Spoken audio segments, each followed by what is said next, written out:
Bonjour, dans cette vidéo, tu vas apprendre à repérer des points dans un pavé droit. Considérons ABCDEFGH un pavé droit. Grâce à la propriété suivante, nous allons pouvoir repérer des points dans un pavé en choisissant judicieusement un repère. Voici cette propriété. Tout point du pavé droit est repéré de façon unique par trois coordonnées qu'on appellera abscisse, ordonnée et altitude, dans un repère dont l'origine est l'un des sommets du pavé, et les trois axes sont les supports des trois arêtes issues de ce sommet. Voyons tout de suite un exemple. Dans ce pavé, je peux décider de choisir comme repère le repère A, B, D, E. Qu'est-ce que ça signifie? Puisque A est la première lettre du repère, ça signifie que je choisis A comme origine du repère. La deuxième lettre est B. Ça signifie que je choisis l'axe AB comme l'axe des abscisses. La troisième lettre est D. Je choisis donc la droite AD comme axe des ordonnées. Et la quatrième lettre est E. Ça signifie que l'axe des altitudes est la droite AE. Mais ce n'est pas tout, lorsque je choisis ce repère ABDE, je choisis aussi une unité pour graduer chacun de mes axes. Je décide en effet, lorsque je choisis ce repère, de prendre comme unité pour graduer l'axe des abscisses la longueur du segment AB. Unité pour graduer l'axe des ordonnées, la longueur du segment AD. Et l'unité pour graduer l'axe des altitudes, la longueur du segment AE. Mais je peux également choisir une même unité pour graduer chacun des axes du repère, comme c'est le cas dans cet exemple. On va passer dans GeoGebra 3D pour essayer de retrouver les coordonnées de chacun des sommets du pavé droit, puis les coordonnées d'un point à l'intérieur de ce pavé. On retrouve le pavé droit dans GeoGebra. A est l'origine du repère, l'axe des abscisses, représenté ici en rouge, est la droite qui sert de support à l'arête AD. L'axe des ordonnées, représenté en vert, est la droite qui sert de support à l'arête AB. Donc on a ici l'axe des abscisses et l'axe des ordonnées. Et enfin, l'axe des altitudes est la droite qui est le support du segment AE, la troisième arête de sommet A de ce pavé droit. Chaque point du pavé droit est repéré de façon unique grâce à ces trois coordonnées dans ce repère, l'abscisse, l'ordonnée et l'altitude. Commençons par chercher les coordonnées du point A. Comme A est l'origine du repère, ses coordonnées sont 0, 0, 0. Intéressons-nous maintenant au point D. D se trouve sur l'axe des abscisses. Son ordonnée et son altitude sont donc toutes les deux égales à 0.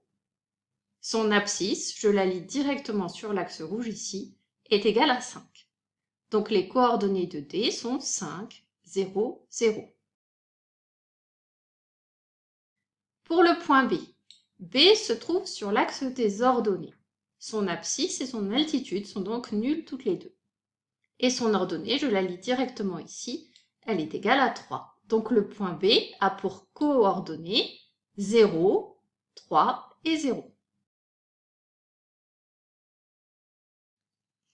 Le point E est sur l'axe des altitudes.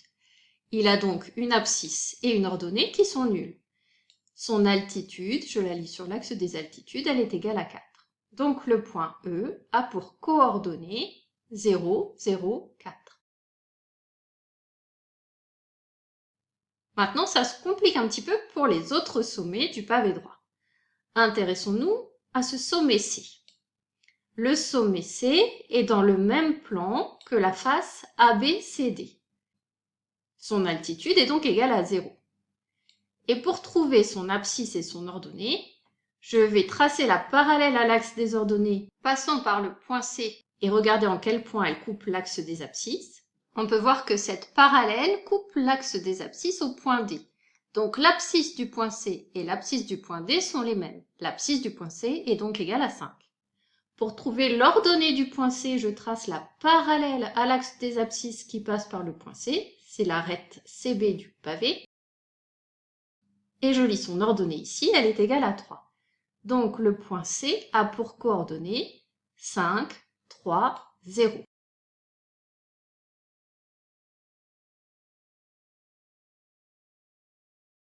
Cherchons les coordonnées du point H.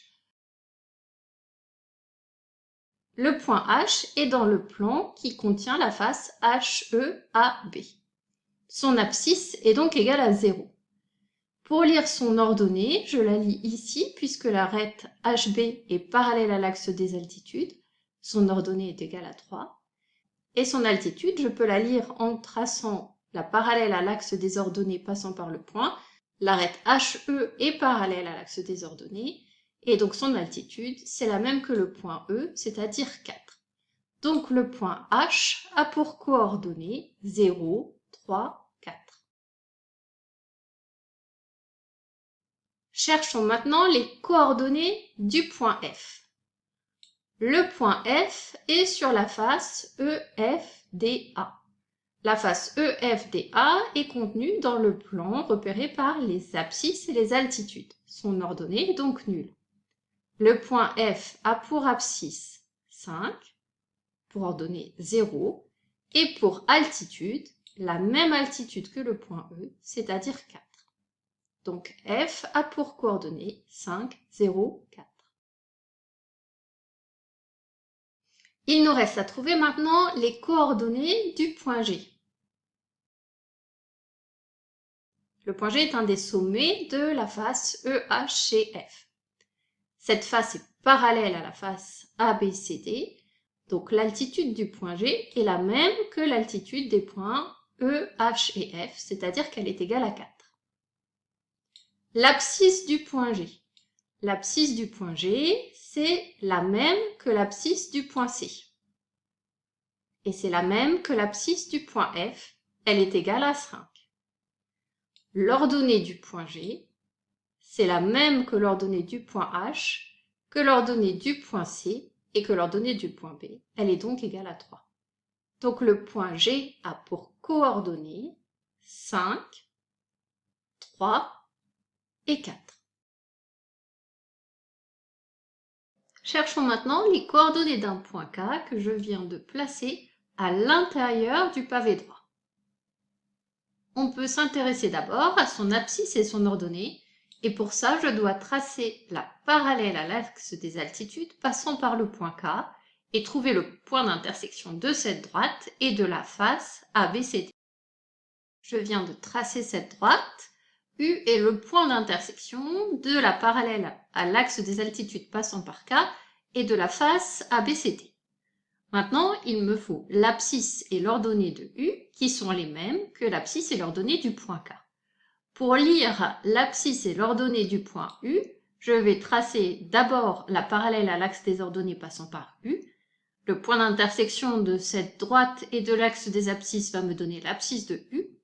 Puis la parallèle à l'axe des abscisses passant par le point U, et je pourrai ainsi trouver l'ordonnée du point U et en déduire l'ordonnée du point K. Je viens de tracer en vert la parallèle à l'axe des ordonnées passant par le point U.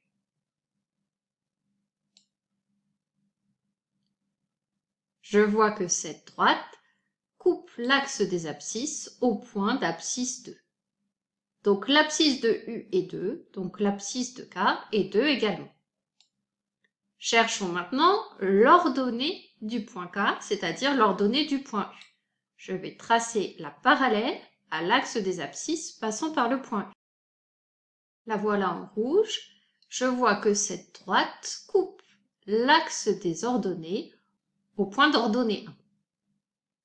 Donc l'abscisse du point K est égale à 2 et son ordonnée est égale à 1.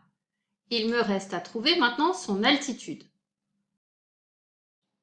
Pour lire son altitude, j'ai besoin du plan parallèle à la face ABCD passant par le point K. Voilà les deux plans en couleur. Le plan qui contient la face ABCD est en bleu, le plan parallèle qui contient le point K est en rose, et je vois que ce plan va couper l'axe des altitudes en un point d'altitude 3. Donc le point K a pour altitude 3.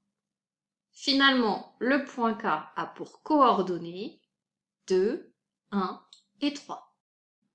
Et on termine cette vidéo en plaçant un point, plus précisément on va placer le point H de coordonnées 3, 1, 2 dans le repère OIJ4. Donc O est l'origine du repère, l'axe des abscisses c'est l'axe OI et I a pour abscisse 1, l'axe des ordonnées c'est l'axe OJ, J a pour ordonnée 1 et l'axe des altitudes c'est l'axe OK et le point K a pour altitude 1. Pour placer le point H, je pars de l'origine O et je me déplace de 3 graduations sur la droite OI.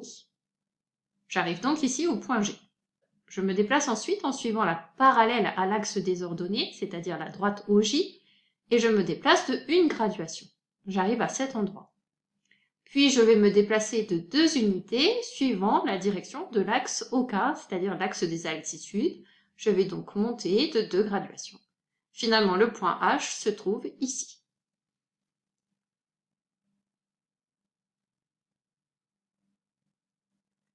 À toi de t'entraîner maintenant sur des exercices.